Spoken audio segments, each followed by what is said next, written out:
Good day everyone. Today I will be discussing the final tax on certain income of non-resident foreign corporations. So foreign corporations can earn income from the Philippines even without operating here sa physically here dito sa Pilipinas. So because of this, they are taxed differently. Like compare sa local corporations, especially karon nga with the digital services, kahit nasa ibang bansa ka or country sila, kumikita pa rin sila from Filipinos. What is an NFRC? So, NFRC is a foreign corporation. Dili siya not doing business in the Philippines, pero nag-earn siya og PH source income. Like, nag-earn siya og income from the Philippines. So, here are the types of incomes: the interest, dividends, royalties, and capital gains. So, these are the common types of income earned by NRFCs that are subject to tax. So, interest is mo na siya if they lend money to PH companies. Then, ang dividends is if they own shares, while ang royalties is paggamit ng brand or software. A non-resident foreign corporation received the following items of income from sources within the Philippines during 20x2. So, interest income from foreign loans contracted in 20x2 is 20,000.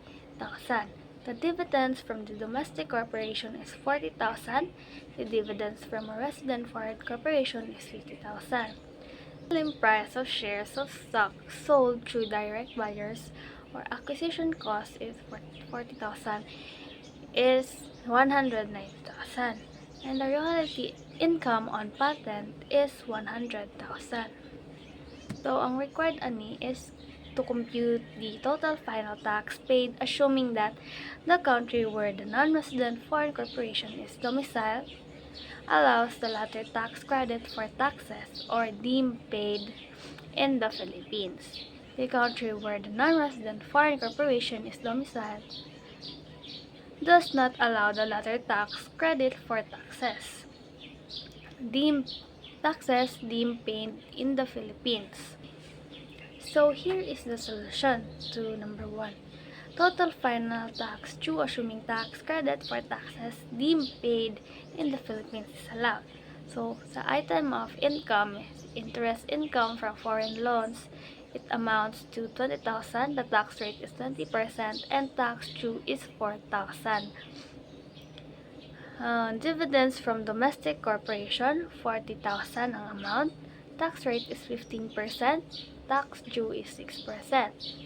Dividends from resident foreign corporation, 50,000 amount, 25% ang tax rate, while tax due is 12,500. Royalty income on patent is 100,000, 25% tax rate, and 25,000 tax due. The capital gains on sale of share of stock is 150,000, 15% tax rate, and tax due is 22,500. So, if i-total mo na sila tanan ang tax due, ang total final taxes paid is 70,000. So, ang selling price is 190,000. Cost is 40,000. So, i-minus mo sila. So, mo na imong capital gain on sale, which is 150,000. Number 2. Total final tax due, assuming tax credit for taxes deemed paid in the Philippines is not allowed. So, item of income. Interest income from foreign loans amount is 20,000 and tax rate is 20%. Tax due is 4,000. Dividends from domestic corporation, 40,000. Tax rate 25%. Tax due is 10,000. Dividends from resident foreign corporation, ang amount is 50,000. Tax rate 25%. Tax due is 12,500. Royalty income on patent, 100,000, 25% tax rate, 25,000 tax due. Capital gains on sale of shares of stock is 150,000. Tax rate is 15%. 22,500 tax due. So, ang total final taxes paid is 74,000. Now, let's move on to problem number C. The following information is presented to you by Lasting Corporation for year 20x1. Gain from sale of vacant lot is 350,000. The fair market value per BIR is 800,000. And per assessor's office is 900,000. So, ang required here is to compute the following. Capital gains tax assuming Lasting Corp is A. Domestic corporation, B. Resident foreign corporation. To 1A. Selling price of vacant lot is 700,000. Gain plus 350,000 cost higher than the 900,000 fair market value is equal to 1,050,000. So, ang tax rate niya is 6%. 1,050,000. So, ang capital gains tax is 63,000. Sa 1B, a resident foreign corporation includes the gain on sale of real property as part of gross income subject to basic tax.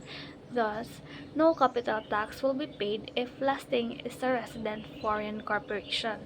In conclusion to my part, an RFC is taxed via final tax. Tax sparing reduces burden, and it is important in global economy.